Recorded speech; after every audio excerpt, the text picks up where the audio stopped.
lambot. Well, barbecue ribs yan. Let's try.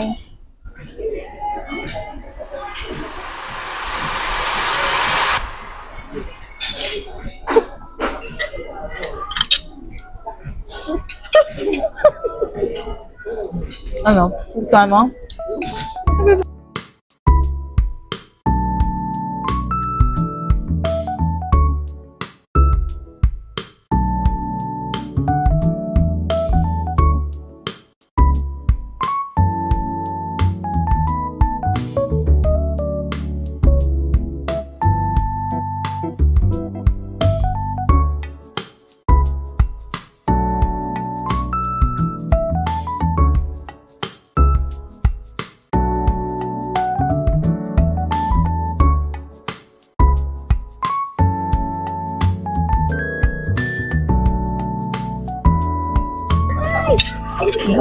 Try natin. Ang strong ng smell, no? Strong yung smell ng baby back ribs. But let's try kung anong texture, malambot ba siya. Tapos meron din kaming order salted. Ano ba ito? Salted chicken wings? Salted egg. Anong una natin titikman? Ito? Ayan. Sige. Konti lang muna na rice. Tapos, okay. Oh my gosh. Ang strong ng smell. As in, medyo may pagka, ano siya. May pagka. Yung mga sa mga Mexican food, yung maaamoy mong strong na smell ng pagka-barbecue. Laki lambot.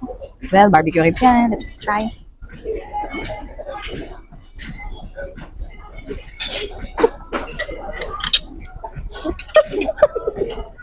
Ano? Gusto mo? Yung lambot gusto ko. Yung sweetness ng baby back ribs gusto ko din. Siguro na off lang ako dun sa smell. Hindi siya yung... Hindi ako fan kasi ng ganung amoy. Pero ano? Hindi ako fan ng ganung amoy, pero dun sa lasa. At lambot. Fan? Hindi naman, may kanya-kanya tayong preference. Pero yun nga. Kung sa texture. Hindi, parang amoy ano siya. Parang alam mo yung mga... Sa mga Mexican food nga, hindi. Amoy ng salsa, Pag ganun. amoy tao. Yun nga. Yun nga yung sinasabi ko. Sarap. Ilan siya out of 10? Yung smell lang talaga. Pero, For me, it's 8 out of 10. Yung smell lang din talaga yung... crave na kasi kami sa baby back ribs. Mukhang inay-intense mo. Kaya nga sayang. Patry naman natin yung wings. Yung salted egg chicken wings ng Blake's. Piling ko may pagka-spicy to kasi may mga sili sa ibabaw.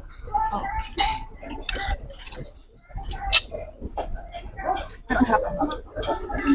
Panalo yung salted egg. Ano ba kapag order natin to? Panalo yung salted egg. Yung mga salted egg chicken wings kasi na-powder yung pinag-salted egg. Di ba? Pero this one, sauce talaga siya ng salted egg. Hindi siya basta powderized na inilagay sa chicken tapos sinabi yung salted egg. Yun lang. Agree ako kay ma'am. Ano lang talaga yung chicken wings, mantika. Ito ba yung babalikan ko? Or yung pagkain pwede mong balik-balikan? Oo. For me. Top. Ako, lagi ako nag-crave dito.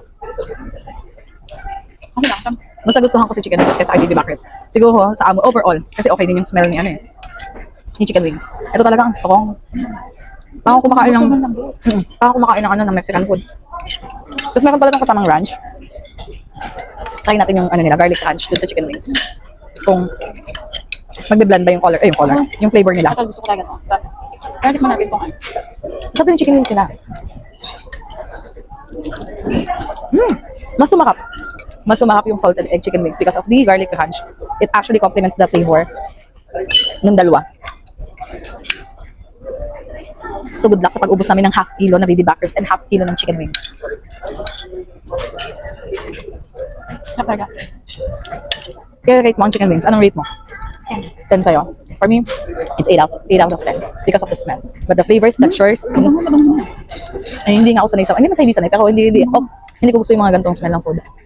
Hindi talaga ako fan ng ganto. Pero yung flavor, ang sarap na kamis. Masarap yung Ako, pagkain. fan ako ng mga spicy kasi. So, gusto ko siya. Kaya ako nga siya na-recommend sa'yo na yun na lang kung compared sa garlic panis. Sarap. Kasi pag binat yun na lang din ako yung lagi na order. Kung sa price, worth it tong si half kilo ng salted egg. Ang daming serving. Oh my God, paano natin ito ubos ng sister? Napakadami. Lalaki yung chicken. Laki ng chicken, ang laki din ng ribs. Worth it. Worth it sa price.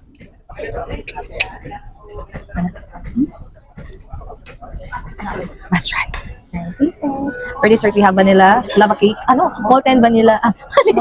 Molten lava cake, vanilla ice cream on top. Yun. Taste test na. Oh. Okay. So, kailangan natin i-mix si vanilla ice cream dun sa mismong lava cake. Para makita natin yung magic nung... Matigas po siya. Matigas yung ice cream. So, hindi pa masyadong tunaw. Kaya natin with almonds. Ang init pa nung ano, lava cake. Kasi nga lava siya. Ayun, no, ito yung kailangan matunaw. Ah, ito. Dahil sa lava cake. Pati pakita natin. Ayan. Ay, nanginangipin ko tayo. Ano? Ang sakap ng mismong cake. Ang moist niya, hindi siya dry. Siyempre, lava cake. Kailangan moist siya. Masarap for me. Pero ano to, medyo may... Pag yung masyado matamis. Oo, kasi dark chocolate yung ginamit na ano. Ang price kasi nito, $3.95. Worth ba siya? Worth it ba siya sa presyo niya? For me, I think yes. Sakap eh. Oo, yung may ganito. Yun na yung pinakalaban. Ay, Sakap. Ang sakap ng mismong lava cake. Kahit wala pa yung ice cream. kasi meron pa siya mga ano, ang tawag dito. Almond ba yan? Ay, hindi pa siya. Almond. Sakap. Can overturn to sa akin. Masarap, no? Lumalaban yung pait ng pagka-chocolate kasi tamis ng ice cream. Yung ano niya, yung... Mismong na. Lava, oo, lava. Masarap siya dito. Try ko nga. Yung pagkaano niya, ito mismong cake na to. Masarap. Ano siya eh? Baka siyang fudgy. Di ba? Oo. Kasi ang moist. Fudgy bar? Ang masyado siyang moist. Ang sarap nga. Parang kumakain ng ano, champurado. Yung cocoa. Hindi siya nakakaumay in a sense na lumalaban yung pait dun sa sweetness ng ice cream. Ang galing. Hindi siya matamis yung parang nakakaumay na tamis. Galing. Nagko-complement siya. It complements the bitterness of the lava cake and the sweetness of the ice cream. Pero kasi sweet ako, pero madali ako maumay kapag sobrang tamis. So, gusto ko yung tama lang. Sarap ng ano cake. Sarap ng lava cake. Kahit wala na yung ice cream, parang okay na ako. Good. Good na rin to for sharing kasi kung ikaw lang kakain, Maumay ka. feeling ko dun ka na mauumay kasi sobrang madami na siya for one person. Kanya sa kahit mga tatlo kayo dahil. Kaya pa, no? Ayos. Love it. Bangtanggal lang ko sa umay ng kinain mo. Sarap ka. Sarap mong ano? Yung pinakalaba. Oo. Love it. Pinakalaba. Sobrang sarap guys. Ako sa inyo. Nakikita ko. Ay, nakikita mo siya. Sarap siya. Yes. Kung hindi lang ito matutulog, parang gusto ko mag-take out for Lando mapatikin sa kanya. Sarap! Winner. Sarap.